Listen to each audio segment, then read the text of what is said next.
दशावतार हा मूवी मी जेव्हा त्याचा ट्रेलर पाहिला मूवीचा काही 1-2 महिन्यापूर्वी, तेव्हा माझ्या म्हणजे 12 सप्टेंबर ही तारीख लक्षात होती की हा हे करून, आणि आजची तारीख आहे 14 सप्टेंबर.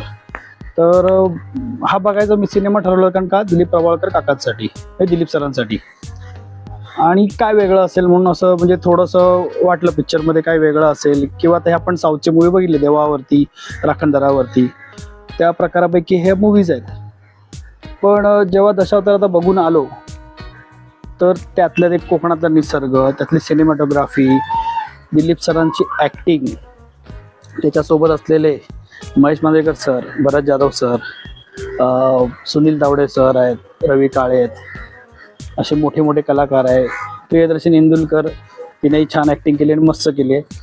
त्यात खरं म्हणजे सिद्धार्थ मेननचं आभार मानले पाहिजे की त्याने कोकणी शिकला, बोलला. आय डोंट नो की त्याला येत होती,